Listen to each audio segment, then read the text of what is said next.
Ram Rahim, Asaram, Rampal, Ram bridge, शोभन का राम में नाम बा, असरवा सब कुकर्मी।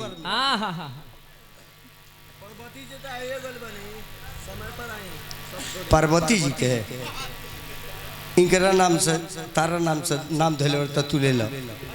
तहार कंट्रैक्ट हो राजकुमार बाबू ये ना तहार नाम ले तो तू ले लो। आसमान बुझे तहार पति देव देनी है।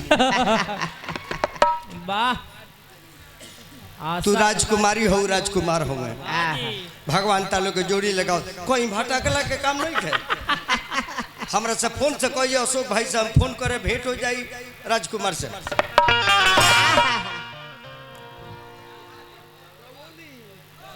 यही बात तो खुश हो के हमरा के देता रे बाबा नु सेट करा दी।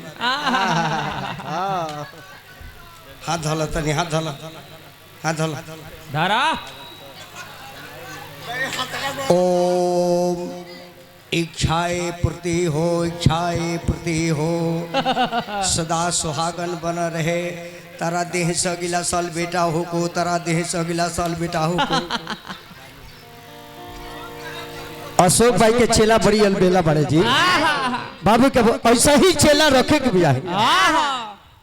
अब रावण बाण छुआ नहीं चापा। ई जान ली भैया पूरा विश्व में छापरा जिला ऐसा जिले न भई। राम जी के जन्म के कारण छापरा। अगर सारण जिला नहीं होता तो अयोध्यापति नरेश के वंश नहीं होता, राम का जन्म नहीं होता। उस राम का बहन का शादी सारण जिला में। एक तरह समझ के सारे लगी है। आतना लमरी जिला बा। आ यही जिला के दधीची बाबा जेकरा हड्डी के धनसो बना के रखल बा। बाहरे हमार छपरा जिला। गौतम ऋषि का आश्रम छपरा जिला। अंजलि का नैहर छपरा जिला। अहिल्या के घर छपरा जिला। राजकुमार का घर छपरा जिला। इनकर मेहरारू छपरा जिला। राजकुमार बाबू के पापा जी देनी है जे बाबा नीमन कहनिया हमरा राजकुमार के सेट कर देनी। एगो लइको बा हाय ई बड़ा फेर में बा, टेंशन में बा। कहता जे ल तो भैनी ओने या गइले ओने। पांच भाई राजकुमार भाई लइका देखो मन मरले बा। उ कहता जे पापा ई का कइलो भैनी ओकरा से गइलो एकरा से दे तो ओकरा के दे तो मिठाई खा के। चिंता मत करते ही सोह बलिया बन के जाइए।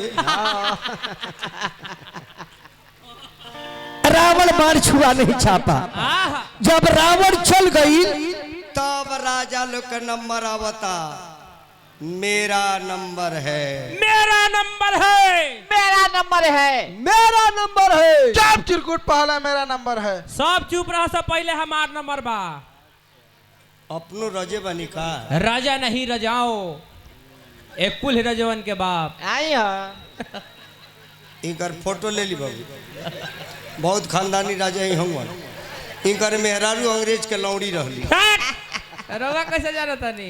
कैसे जानता नहीं? गूगल पर सर्च बनी तो देखनी अंग्रेज के कोरन में। तोहरे संगे फोटो नहीं खे बहुत लोबा। देखा ही है कि धनुषा उठावे खातिर चलो ले तौरा रे सहुर नहीं खे। तो जो लगल भरत रे सहुर नहीं खे। जो लगल भरत रे सहुर नहीं खे। 10,000 राजा हार गए धनुषा का जमा के। राजा जनक समझ गए कि दुनिया वीर से खाली बा। राजा जनक रोए लगले। देश विदेश के लोग आप लोग कृपया चले जाइए। मैंने अपने बेटी का प्रतिज्ञा करके बेकार कर दिया। मैंने नाश कर दिया। मेरी बेटी के तकदीर बिगड़ गया। मेरी बेटी मुझे क्षमा नहीं करेगी। जाहू हम जाना ती धनुषा नहीं टूटी है।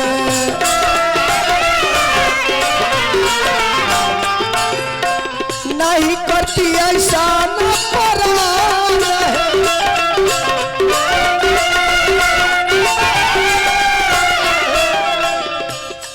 एमे हम ना बोले, दूगो परिवार के बीच में हमरा का जरूरत बा। राजकुमारी का राजकुमार देश विदेश के नरेश लोग हारी गईले।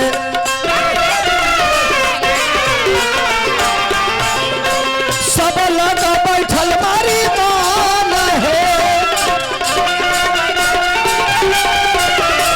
सब लोग बैठल मारी मान है। राजा जनक कहले कि देश विदेश के लोग आप लोग कृपया चले जाइए, मैं समझ गया कि दुनिया वीरों से खाली है। अतला बात जब जनक कहले तो लक्ष्मण के देह में आग लागो। लक्ष्मण कहले कि राजा जनक दरवाजे पर बुला के अपमान कर रहे हैं। भगवान कहले कि लक्ष्मण बढ़ जा, बढ़ जा, बैठ जा। बढ़ के जवाब ना दे, बढ़ जा। हम बोलने बानी तो तारा भोबिया के कौन लक्ष्मण कल की ना भैया राजा जनक का बोलता रहे, कहता कि चल जले कई वीर नहीं खे। राजा जनक अगर भैया राम का अनुशासन पाऊं तो धनुषा सहित बरमान उठाऊं।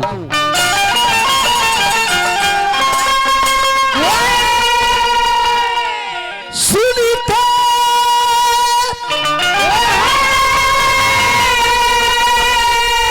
जनक के बोली, अरे छतरी के लागल रे गोली। तया दीते अरे भैया जी मोर देती धनवी ही या करे छोड़ दे बड़े।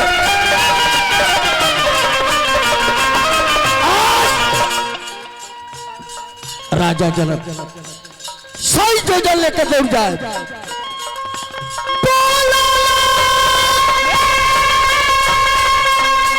तो बोला ये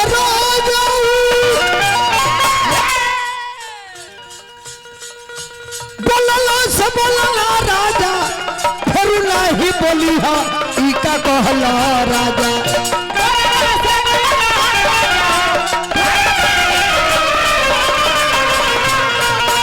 जनलाना छतरी के हाल इका कहला राजा।